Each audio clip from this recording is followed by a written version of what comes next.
Okay, I'm obviously on my phone. For some reason, I can't get it to work on my computer. Okay. So good afternoon. Welcome to the Topeka Development Corporation Board of Directors meeting. It's 3 o'clock on October 19th. At this time, we will call the meeting to order and we'll begin with roll call. So Directors Padilla. Here. Hiller. Here. Valdivia Acala. Ortiz.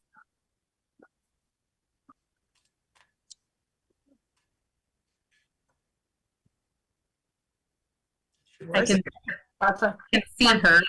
Councilmember Ortiz. She can't hear me. Emerson. Here.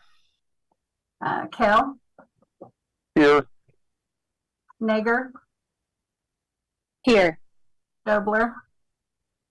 Here. Duncan. Here. And Hofer. Here.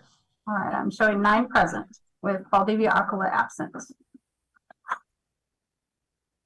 All right, the first order of business is to review the Topeka Development Corporation Board of Directors bylaws, and Amanda Stanley, City Attorney, will cover that. Okay, thank you so much, Brenda. So this is the organization meeting for the Topeka Development Corporation. There are a couple steps that you need to take legally to set yourself up in the best position for success. So I will be going over those. After the second item, you will have a president of the board who will lead the meeting from there on out. So myself, Braxton Copley, Public Works Director, and Brenda Younger each have different assigned roles during this today. So the first step is to review the corporate bylaws that have been proposed for your adoption. I will review those with you so that you know what is legally contained in them. If you have changes, those can be made. If not, they will be approved as part of the approval of the corporate resolution. So to go over the highlights of what you will be approving, and these were sent to you, they are posted on the website as well for the public's information if they are curious about following along. I just want to highlight the couple sections as we go through it. Section 101, 1.01, and 1.02 are the name of the corporation as well as the purpose that has been filed with the Secretary of State. The purpose of this is to hold title to the hotel. It works in furtherance of the city. It must work in benefit of the city. It cannot be in conflict with the city. The next article I would like to move to is Article 3. This nonprofit corporation will not have any members. In lieu of members, it will have a board of directors, which are the 10 governing body members of the city of Topeka. They will be vested with all power and authority to supervise, control, direct, and manage the property affairs and activities of the corporation. Each governing body member is vested with a seat by virtue of their seat on the governing body. If a member is no longer a member of the governing body, they would lose their seat on the corporation and be replaced by whoever is the new governing body member. The section 4.03 goes through the powers of the board and the duties as directors of the corporation. The key highlight on that is that the duties of the directors must at all times be discharged in the best interest and for the benefit of the city. It is determined that there is not a conflict of interest for you to serve as both a director of the corporation as well as serving as a member of the Topeka governing body. Likewise, as these individual roles cannot be in conflict, it is not in conflict for staff members to work on behalf of the corporation as city staff members. Section 4.01 will require, as a rule for being a nonprofit, that you have at a minimum an annual meeting that will be set by the governing body, board of directors. So the board of directors, once you have adopted your bylaws and do everything that is necessary for that, you can set when you would like your annual meeting to be. You can also have more regular meetings as may be required. Section 4.05 talks about how to call a special meeting. Those rules do mirror your governing body rules for the city of Topeka for consistency's sake. 4.06 on electronic participation also mirrors your governing body rules for consistency's sake. This corporation must comply with the Kansas Open Meetings Act. That's by law, but it's also put into the bylaws to make it clear for the public that everything is done out and open. There is no backroom deals. Everything must be done in the open light of day. A quorum is in 4.08. That is a majority of the body. So as long as you have 6 of 10, you can have meetings and take action. You are allowed to appoint advisory directors if you have someone that has some special skill set that you believe in the community would be beneficial to you as an advisory director. As a board, you are happy and welcome to appoint. 4.110 mirrors your governing body rules on committees. If at some point you feel you need committees, those can be done. 4.11 says that you do not receive any additional compensation for serving on the Topeka Development Corporation. You would just continue to receive your governing body salary. 5.01 talks about the election of officers, which Brenda Younger will go through as the next agenda item and help you select your slate of officers. There must be a president, vice president, secretary, and treasurer. Those must be filled by director level individuals. So you will need to vote and to see who you would like to appoint into those positions. Those positions do serve for a 1-year term, so you would appoint them annually. The president is the chief executive officer of the corporation and presides over all meetings. They're the official representative, very similar to how the mayor would be on your governing body. You have a vice president that is very similar to how a deputy mayor would be. In the absence of the president, they would step in. The secretary is responsible for attending all meetings, acting as a clerk, recording the proceedings of the minutes, giving proper notice. However, in recognition of that's not something you would normally do, the bylaws make a provision that all the responsibilities of the secretary can be carried out by an assistant secretary appointed by the board. And the corporate resolution, it would appoint the city clerk as the assistant secretary so she could fulfill very similar functions as she does on the governing body. The treasurer is responsible for the custodian of funds and securities of the corporation, keeping accurate books, receipts, all things dealing with money. Also in recognition that is probably far easier to carry out by our finance director. The bylaws do make a provision that the responsibilities of the treasurer can be carried out by an assistant treasurer appointed by the board. And the corporate resolution does make a provision to appoint the chief financial officer and deputy director of finance and administration as assistant treasurers who could carry out those functions. 5.03 makes provisions for someone would need to be removed as an officer. 5.04 makes provisions for appointment of executive staff, predominantly an executive director of the corporation and other members as you may see necessary. The corporate resolution suggests that you appoint the city manager as executive director. That is who it would appoint. It would also, as I previously mentioned, name the city clerk as assistant secretary and the chief financial officer and the deputy director as assistant treasurers. Article 6.01 is your indemnification provision. Basically, this provides legal protection for you as board of directors members that as long as you are working on behalf of the corporation, you are doing things in good faith, you are not doing illegal conduct, that you will be defended and indemnified by the board of directors. Braxton Copley will be talking about how we are recommending the purchase of director and officer insurance. 6.02 is director and officer liability to the corporation as well. You aren't liable for the damage and loss that you do as long as it's in the good fourth service of your incorporation or of your functions and duties. Article 7 is the financial activities and reporting. It sets your fiscal year to be the same as the city. It authorizes, the board authorizes the officers of the board and the executive director to execute and enter instruments on behalf of the corporation. It does not allow you to take out any loans, so no loans may be taken out on behalf of the nonprofit corporation. It makes provisions for the payments of checks and deposits, and then requires an annual report as required by law to be filed with the Secretary of State's office as well as with the city. It would need to be filed there. It also makes provisions for financial recording and reporting. Article 8 talks about conflicts of interest. This does mirror the city's conflict of interest policies for governing body members.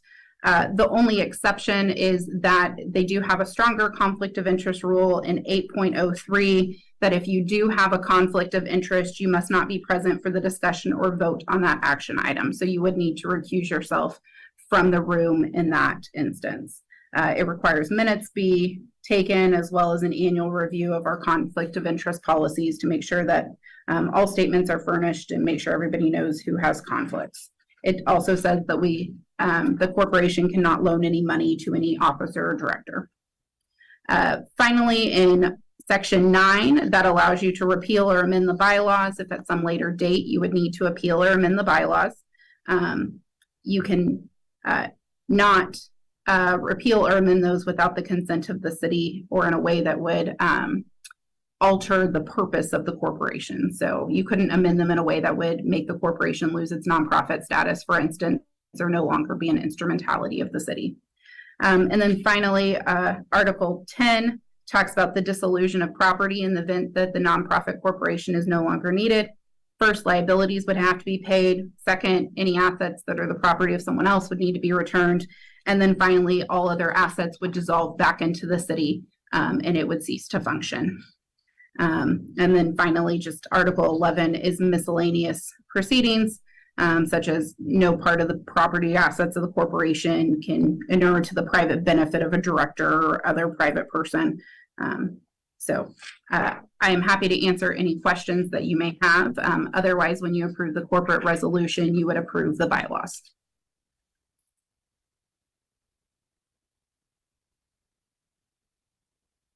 So, Amanda, we're not a board of directors right now. Correct. So a motion would come from us as a member of the governing body. There is no motion on this action at this time. So the next action item will be this is just the review that's required to happen before you vote on it.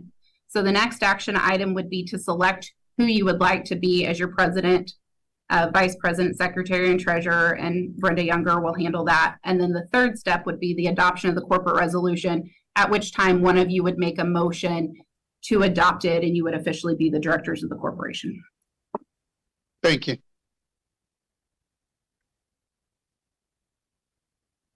Does anyone else have any questions? I can't tell from my telephone display. Okay, well then I will hand it over to Brenda to handle the next action item. Thank you. Hi. So the next item is selection of your board officers, as Amanda highlighted in the bylaws, the proposed bylaws. It's Article 5, Section 5.01. Just says the officers of the corporation shall be directors, and there shall be a president, vice president, secretary, and treasurer. She went over the duties, and any other officer designated by the board, of all whom shall be elected annually by the board. So 2 or more offices may be held by the same person at any one time, except the offices of the president and secretary. So at this time, I will open the floor for nominations. Madam Secretary, I will nominate Mayor Padilla as president of the board. All right. And I would second that nomination. Okay. Councilmember Hillary? Was there a thought that the board leadership should match our council leadership such that the deputy mayor would be the vice president? And then we would just need to come up with 2 others. That would be a question for staff, I guess. While I think that logically makes sense, it would be at the discretion of the board of directors if you would like to go that route. Well, I would move to add the deputy mayor as vice president to that slate, if that's, I guess, a friendly amendment at this point to what's floating. Do we agree on that, the first and the second? Sure. Yes. Okay. So I don't see any other nominations. We'll close. Sorry, Brenda, I guess we also need a secretary and a treasurer. I would nominate Karen as secretary and Michelle as treasurer.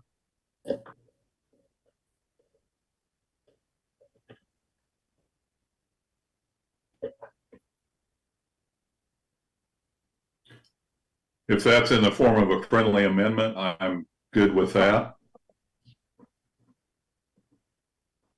That's Yeah, mine.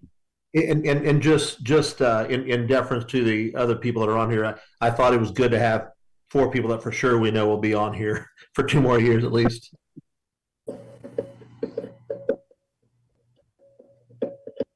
Okay. Do we have any objections?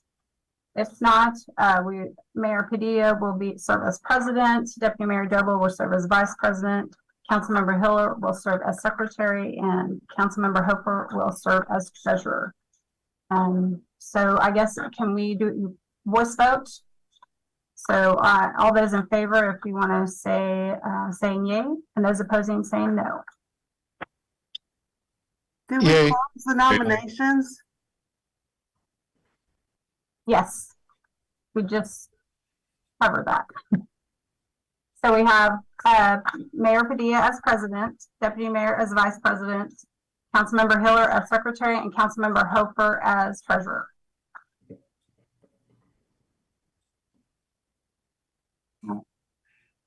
So I guess, well, at this point, do we have anybody that opposes that? No? All right. Okay.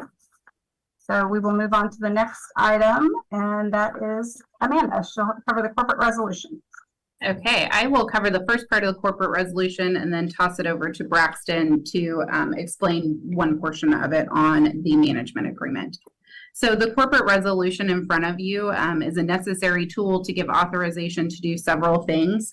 The whereas clauses at the beginning basically set the background, so I'm going to jump straight to the substance of it on page 2 in section 1. First, it will approve the bylaws that we just reviewed. Section 2 will appoint as executive director the city manager, assistant secretary as Brenda Younger, and assistant treasurers as Freddie and Rochelle, and it's not those specific people, it's their title. So the city clerk, the city manager, the director of finance, and the deputy director. It also authorizes the executive director to use other staff as necessary to facilitate the operations of the corporation. Section 3, it says that the executive director, as well as the 4 officers of the board, are designated as authorized representatives of the corporation for execution of documents. Section 4 approves the purchase of the hotel. So it says that you are authorizing the corporation to receive the hotel from the city of Topeka in that transfer. Section 5 authorizes, in particular, certain corporate matters that need authorized. First, it allows the execution and other documents on behalf of the corporation. It allows the assistant secretary or treasurers to set up a bank account, financial institutions as necessary for the corporation. It allows for the purchase of insurance on the behalf of the corporation. It allows for the engagement of contractors, agents, employees, or as necessary for the corporation. It allows the corporation to enter into the contracts for operation, maintenance, and management of the hotel. Specifically at issue, as Braxton will discuss, is the management agreement. It allows the authorized representatives of the corporation and the corporation to make decisions and expend money for the operation, maintenance, and management of the hotel, including but limited to operating and capital expenses, as well as to do other things necessary to execute the purpose of the corporation. Section 6 specifically calls out the authorization of very specific documents to make sure that it is clear for all parties that there is authority to execute the bill of sale related to the acquisition of the hotel, to execute other documents as necessary. A hotel management agreement with TKOKS Associates or other manager named therein. And then Section 7 allows the execution of the corporate documents by the president, secretary, executive director, assistant secretary, and assistant treasurers. And then it provides other authority as necessary and some severability clauses. So there are no questions on that at this time. I will turn over to Director Copley to talk about specifically the management agreement. Good afternoon, everyone. I do have. Yeah, Director Dobler. Thank you. And I'm going to pull up my documents. So I won't be able to see the screen. So section 3, I just want to make sure I'm following this. Section 3 designates officers of the board. So all 10 members of the board and the executive director are hereby designated as authorized representatives. Is that correct? No, it is officers of the board, not directors of the board. So it's the 4 officers and the executive director, not the 10 directors. Okay, so then in section 5, is that saying that any of those authorized representatives can execute agreements? Yes, it is. So any of us could sign a contract for the operation, maintenance, and management of the hotel? Yes, and you can narrow that if you would like. That is definitely an amendment that could be made. I would like that to at least have a counter signature. If not, say, the president and the executive director or something like that. I mean, I think it's just to protect all of us. I think it should be narrowed down so we know exactly who has the authority to do it. So I would make an amendment that out of those representatives, it takes a counter signature, so it takes 2 signatures to execute documents. Second. Clarification, are you, if I may, that's 2 board members? No, she just clarified that it's the 4 of us plus the executive director, if I have that correctly. So 5 people. I guess that's why I asked, in that, you know, just for consideration, if it should be 2 of the elected board members, that might be better. Not that any of us would be likely to go rogue. It just seems like it maybe should be 2 of the board members. I might suggest that you don't know how many contracts at this time that may be, and it might be very efficient to, in addition to the board members, have the executive director so that he, as city manager and is regularly in the office, could handle things on an expedient manner. Okay. Is there a built-in language that would require at least notice to everyone, the officers or the board, when those are coming up? There is not a notice requirement other than the notice that you're providing authorization now on specific contracts. No. Okay, I mean, as long as those contracts have to be authorized with what we have. Thank you. Okay. Amanda, I guess I thought what Neil said was 2 signatures, one of those maybe being the president or executive director. Is that correct, Neil? Yes, that's what I had in mind. Open to other thoughts, certainly. No, I personally like that, or second that. I don't know how our meeting rules are here, but I would second that if necessary. So I'll read the motion if that's okay, and then we could do a vote on that. The authorized representatives, any of them with a counter signature, 1 signature must be the president of the board or the executive director, are hereby authorized to undertake and carry out all necessary and appropriate corporate activities. Yeah, I like that. That means either the president or the executive director is going to be aware of the document. Okay.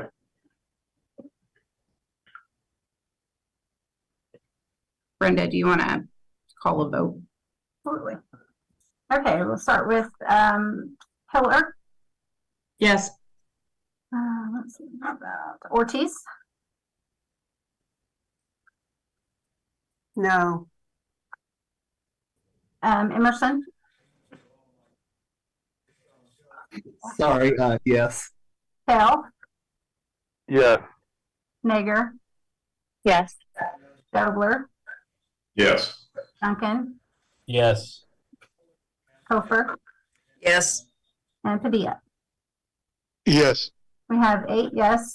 Motion carries. Councilmember Ortiz voting no. Sorry, Director Ortiz. All right. Are there any other questions before Braxton starts?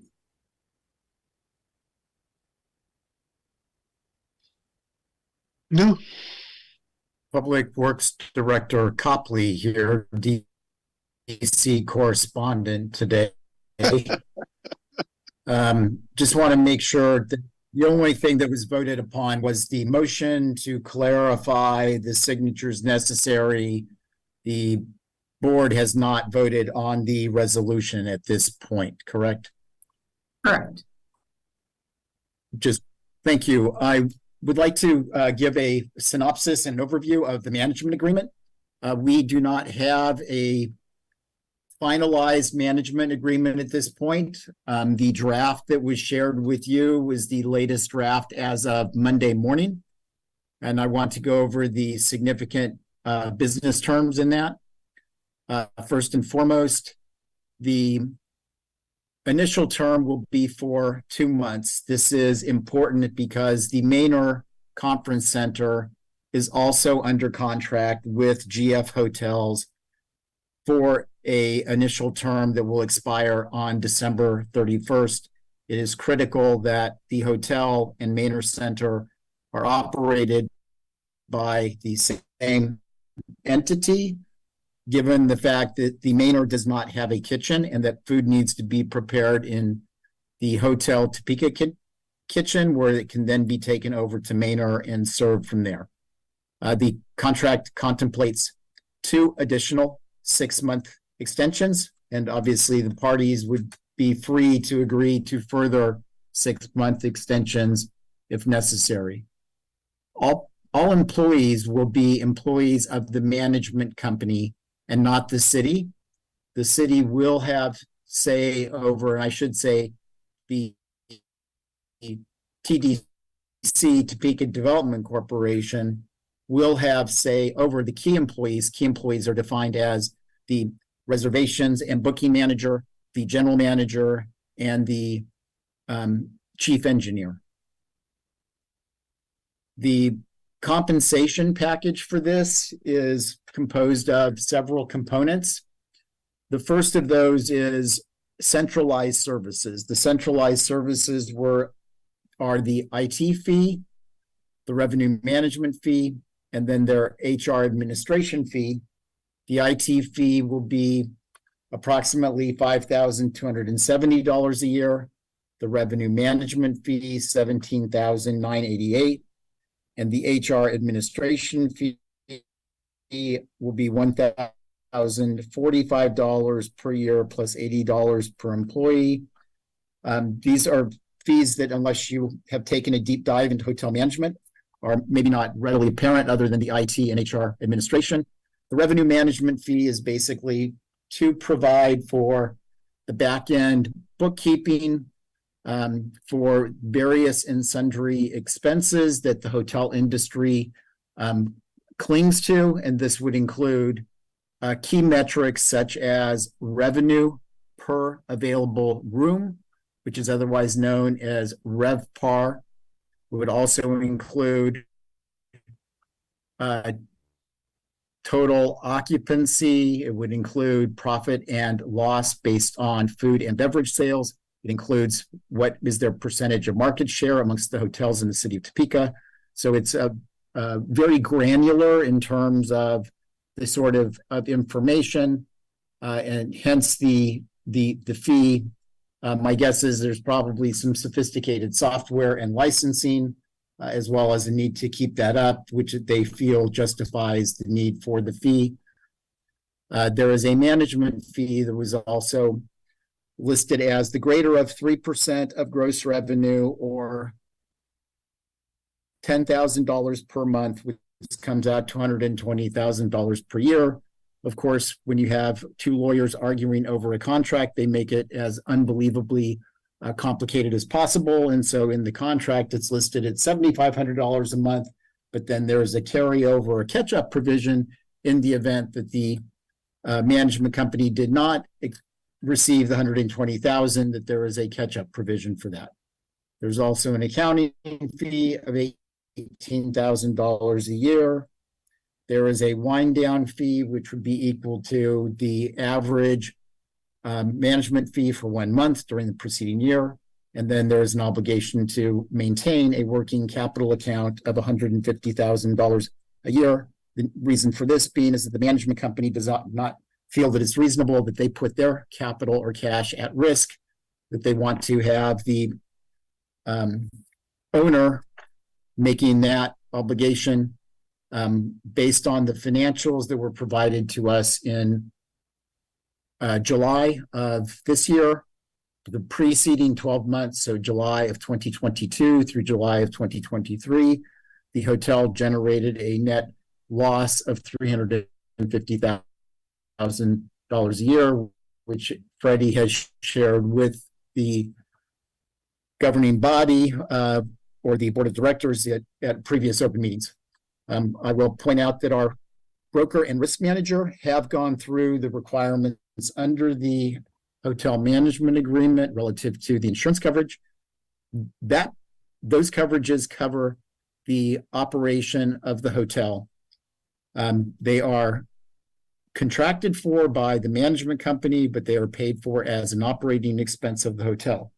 In addition to that insurance coverage, our broker has recommended that the Topeka Development Corporation, as the special purpose entity of the city of Topeka, obtain its own standalone policies, including director and officer coverage, a commercial general liability, and an overarching umbrella coverage. I will not profess to be an expert on insurance, and I have to rely upon the knowledge of our risk manager and our broker in terms of the need to have these additional insurance coverages on top of what is required under the operating agreement. And with that, I will gladly stand for any questions about the terms of the contract. As I mentioned, it's at the beginning, we have not come to a final agreement. I think that we are getting much closer than where we were, but our ask would be to authorize the executive director to negotiate and the contract, give him the authority to execute it, subject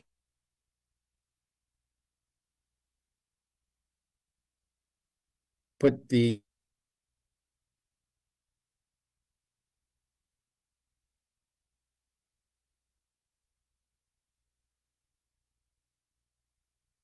I think we lost Braxton.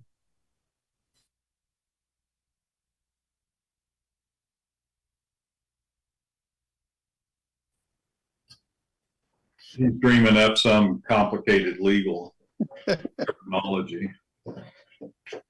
Yeah, Tony, can't you hop on a plane to Florida and find him? Okay, I'll give me a couple minutes here. Well, I think Braxton was about done. I've heard him practice. So I think what he was going to say is that the ask was that the executive director be authorized to continue finishing these negotiations.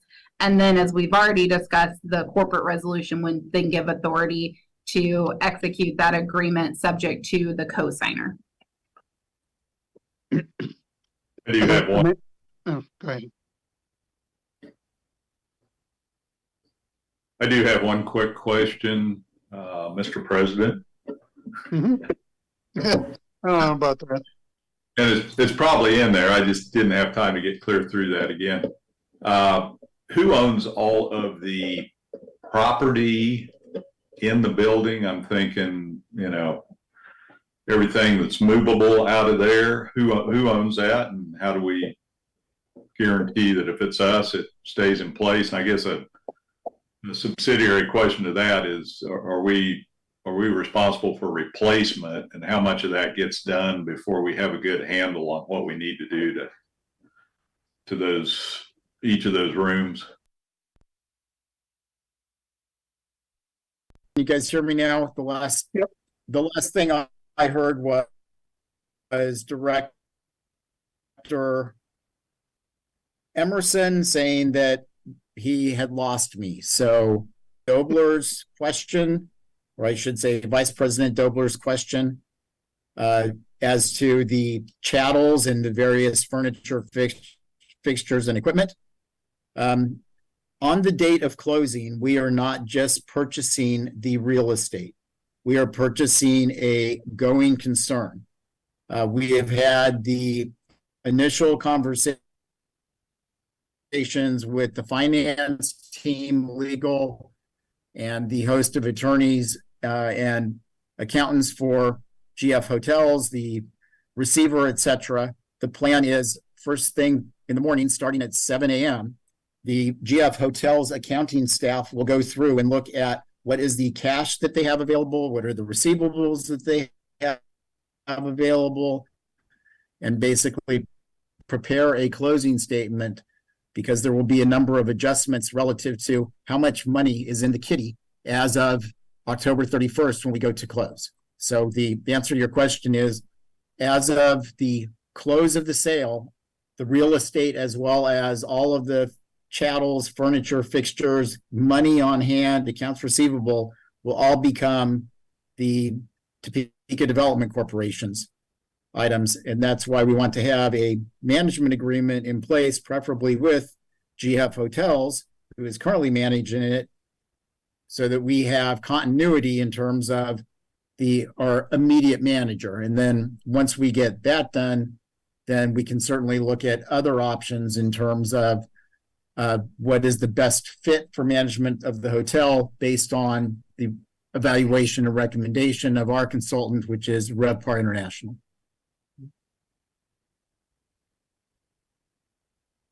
Okay, I guess I don't want to belabor the issue, so let me boil it down to this. I'm sure there's certain things in a hotel with 224 rooms that occur on a daily basis.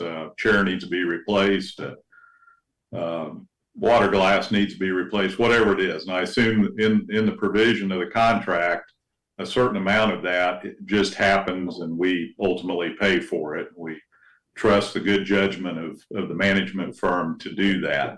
There's other things that are bound to happen in whatever the time period ends up being that are going to be more costly and may in fact involve things that could change if we redo the hotel. So, you know, if the elevator goes down or they need to replace a big piece of equipment, I'm assuming that the city at that point, or the whatever we are here, is going to be involved in those decisions, not us, but the staff on behalf of the Topeka Development Corporation. Is that inherent in that agreement, Braxton? Yes, sir. So there is a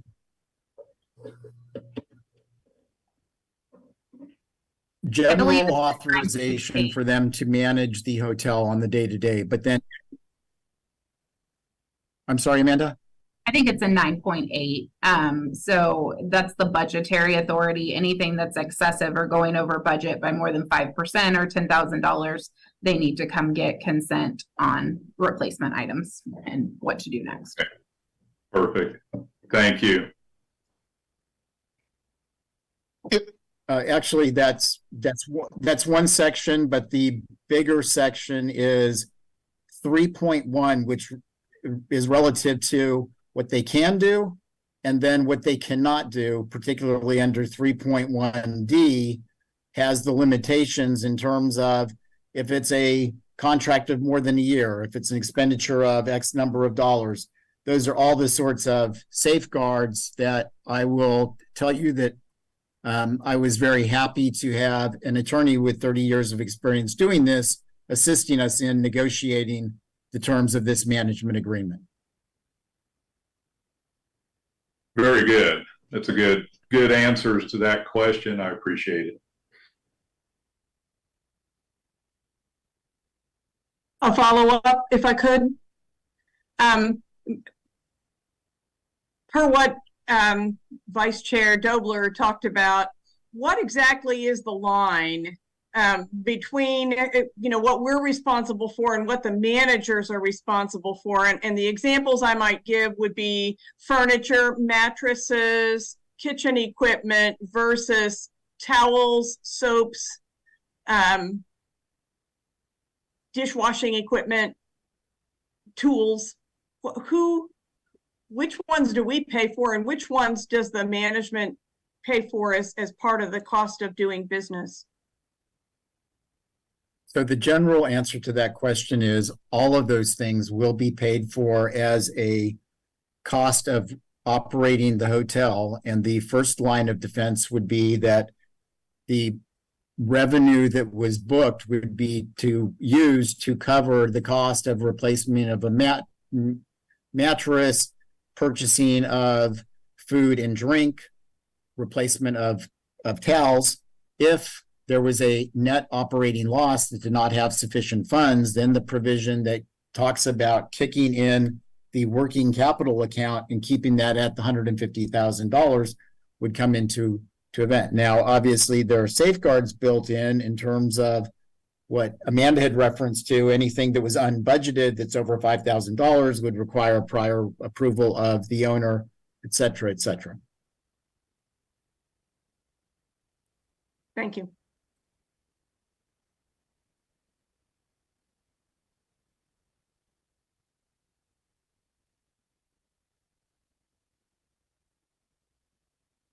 Gladly stand for any additional questions on the hotel management agreement. Braxton, just real quickly, I don't know that this is the right place to ask this question, but were you able to negotiate a better price for their services from GF Hotels than they were previously charging? No, actually, Mayor, that's a very good question. And it was the very first question that I asked GF Hotels when we had our initial discussion on the fee. GF Hotels came into this as a favor to, and at the request of one of their clients that they do a tremendous amount of work for. They also came in literally to try to keep the ship from sinking, and they offered what I would call their friends and family rate to the receiver of the hotel, basically because the one way to look at it is they do a lot of business for that particular hotel owner, hence their willingness to go with a lower management fee rate than what they came in to charge us. Now, obviously, there are some provisions in there, and one of those is risk and profitability, when they could be the manager of this hotel for 2 months, because we would have the ability to terminate at the end of that 2-month period. Now, what that looks like after having RevPAR come in and look at it, if it's one additional renewal or 2 additional renewals that's going to be in the best interest of the city, then obviously I will defer to them and we will bring that to you for ultimately your decision. Okay. Thank you, Braxton.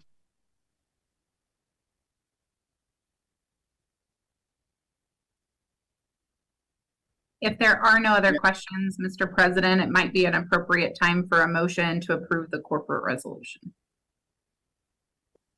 Okay, would it be preference one of the directors make that motion, or should it come from the president right now? I will make that motion and ask for a second.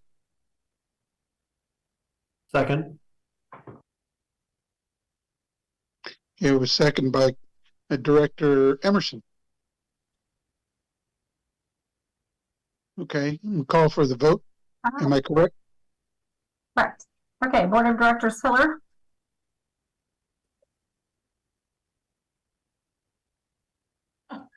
Yes. Ortiz, No. Emerson, Yes. Hale, Yes. Nager, Yes. Dobler, Yes. Duncan, Yes. Hofer, Yes. and Padilla. Yes. All right, we have 8 yes with Director Ortiz voting no. The motion carries. Okay, motion carried. Amanda, do you proceed, or is it continue with Braxton? I think we're done, Mr. President, so it is up to you on what you would like to do next. You can set a next meeting date, or you can reconvene at another time after people have looked at calendars and think about what would be an appropriate meeting time next. Otherwise, you could adjourn the meeting, and congratulations on becoming president. Well, yeah, let me ask you, with such a short time between this meeting and when we acquire the hotel at the end of the month, do we have time for another meeting before that final date in October? Is it necessary? All authority to go ahead and close and execute agreements has now been granted in the corporate resolution. So whether or not you meet is whether or not the board feels that a meeting is necessary before that date. Okay. Well, personally, I would like to have an opportunity to visit with you and our Washington correspondent, Braxton, and the executive director, which is, I guess, our city manager. Yes, yes, Mr. President. If we can do that, I don't like that. If we can do that in the next week or so, maybe an hour, find an hour sometime, just to make sure that if there are any other questions that the board of directors have, if they've channeled them to you, Amanda, then we can discuss those. And I want to make sure that as much as possible, we go into this with everybody in full understanding of what happens next. It would be uncomfortable to hear, well, I didn't know, or I didn't fully understand. And I can tell you, since this is all new to me as well, I want to make sure that I don't misspeak or that we don't mislead anybody in that process. So I would like to ask the executive director to set up a meeting probably in the next week or so. I can do that, Mr. President. And will you please let me know if like CNN or MSNBC reach out to you? Oh, I don't know. Oh, you mean because of our purchase of the hotel? Right. Maybe Fox News will put that on. Yeah, right. Telemundo, probably Telemundo. Right. Well, any other business? Sorry, I have one quick question. Just in terms of communication, I'm thinking emails to this board of directors versus the governing body. How does that happen? Are we going to get emails from the Topeka Development Corporation executive director, or have you thought that through at this point? That is a great question that I think we have not thought through, to be honest. So we will work on that. You do raise a good point with emails. I would just remind you all that this is subject to the Open Meetings Act. So do not accidentally get into a serial meeting via email. Thank you. Right. That was my answer too, Mr. Doble. I have a question. Please. Are we going to find out? I know that with the RevPAR agreement, we wanted to get a short report so we knew there was nothing wrong, seriously wrong with the hotel before the 31st. How do we go about getting that? If I may, Mr. President. Yes, please. The firm that has been contracted for doing the physical assessment as well as the assessment of the systems, including MEP, structural, environmental, mechanical, is going to report. Upon receipt of that, I will send it to the executive director of the Topeka Development Corporation, who can send it out to the directors so that they have that information. RevPAR International, as you know, that contract was approved at the city council meeting last week. Time flies when you're having fun. I had the kickoff meeting with RevPAR International Monday morning. By Tuesday morning, they had put their list together of information that they're requesting from GF Hotels. It was 20 items. And so I do not anticipate RevPAR International having an analysis under their contract. I believe they have a couple of months to put together, to perform the first task, which was to take a deep dive and come up with a recommended course of action, that we will obviously look to convene a meeting of the directors of Topeka Development Corporation so that RevPAR can present their findings and recommendations to you all. But we will not have anything from RevPAR prior to the closing. Braxton, well, and kind of wrapped into this, the county is, you've suggested to the county that they need to take a look at Manor Conference Center.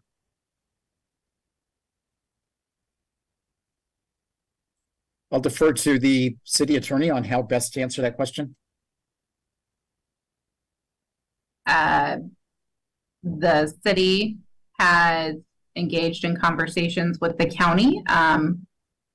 We are awaiting response back. But our responsibility goes, just so everybody's clear, our responsibility, physical responsibility, goes to the end of that walkway on the east side, right? That is correct. The city has no financial responsibility for the portion of the tunnel that leads to Manor after you leave the Hotel Topeka, nor does the city have any fiscal responsibility for the maintenance of the Manor, maintenance and or rehabilitation of the Manor Conference Center. That is a county asset. Thank you. I don't know if anybody's calling on anybody. Two things then. One, the county's totally responsible, but the success for us of taking over and managing that hotel is somewhat contingent on that space being active and high end so that we have people staying in the hotel and have demands on the catering service. And so, there's been some discussion about asking for a joint meeting. If that is not moving along, either in our roles as city council members or as this board, I hope we can get that moving, because really Manor is important. And frankly, from when we talked about this at first, the whole concept of as much as we can get them down the line of the development of that whole complex matters in terms of not only our short-term maintenance, but who we can sell it to, what flag's going to be interested, all those things.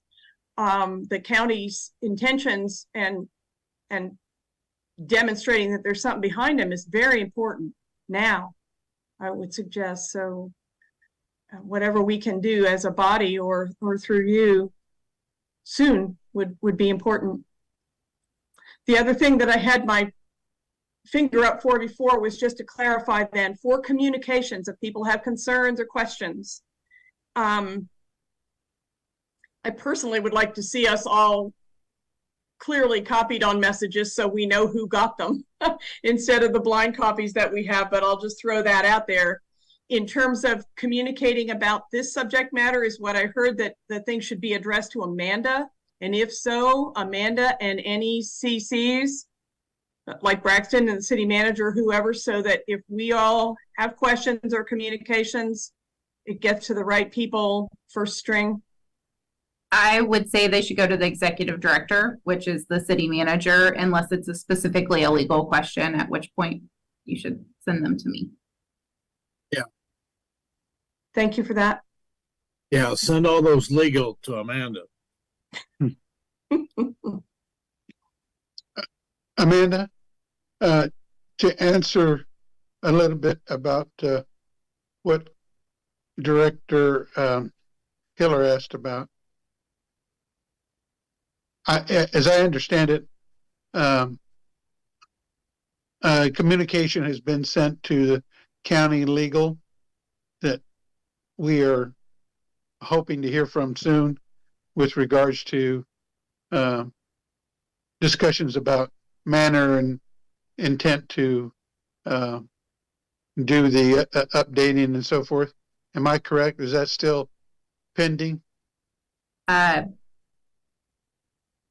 In my city attorney function, I have, at the direction of My client, the city manager, sent communication to the county legal. Okay, thank you. So, if I may, Mr. Mayor, Mr. President, I like Mr. President better, but if I may, Mike, go ahead, Richard. I just want to tell you all that you owe a big thanks to Braxton, Brenda, and Amanda, who have worked very hard on putting this meeting together and getting the materials together for this meeting. They have worked hard every day on this hotel ever since it was understood by staff that we had a critical role with that hotel. And they will continue to work hard on that as we go through, as we march towards ownership. And they are going to help make sure that we do this right. And hopefully we're going to have somebody come along that's going to buy that hotel one of these days in the next several months. But I'm pretty confident about the staff you have working on this, that we can at least get it operational and keep it running, because it is in the community's best interest.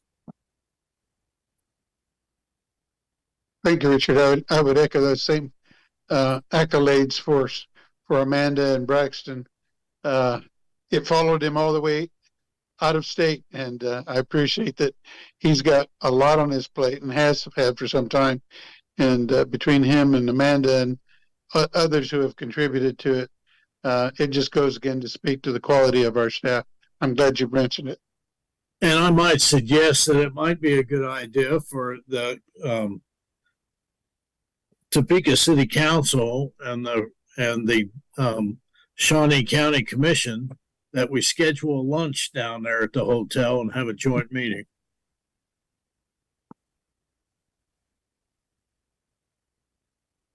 Sounds good. Is there anything else on the agenda that we haven't addressed, Amanda? No, you have covered the entire agenda, Mr. President. Okay. So how, Go ahead. Amanda, I have a question. How often are we required to meet? Is there a minimum? At a minimum, the corporation must meet once a year for an annual meeting. Okay, but it's in our best interest to meet more regular, say once a month? That would be at the discretion of the board, but I would imagine initially there's probably a more frequent need for meetings. Don't make it on the last Tuesday of the month. No, no. Does the board have any preference on how often we meet?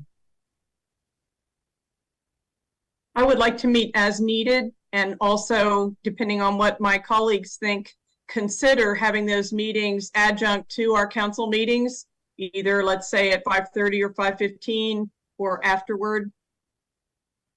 We've been meeting a lot, and those last weeks of the month have disappeared for people to take time off a lot. So I don't know if it worked well for people to be available this afternoon, then maybe this can work for us again, but sometimes it's hard to get everybody together during the day, so.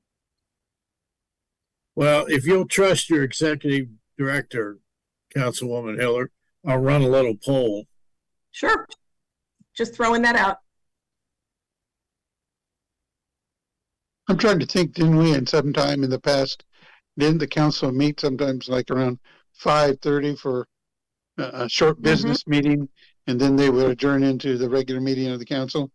Right. And I know that it sounds easy, but like you said, with everybody's different job duties and responsibilities, even adding another half an hour can be problematic for some. Yeah, it used to be that they did the discussion only items prior to 6, but then we switched it to being in the meeting so that it was better for everybody. All right.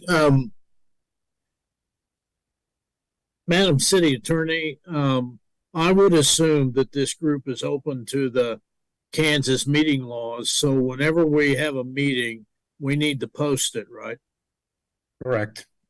Yes, Okay. the Kansas Open Meetings Law does not have generalized posting requirements, but we do provide notice to anyone who has requested it. All right, well, it's a good thing to do.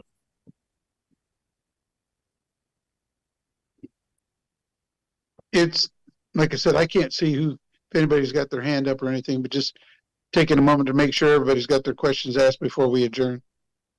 Do you see anybody? Okay. No further business for the board? No further Neil. business for the board? Councilman Dobler held up his hand. Okay. Neil? I am just waving goodbye. Thank you very much. All right. No further business for the board. This meeting is adjourned. Thank Thank you you. all.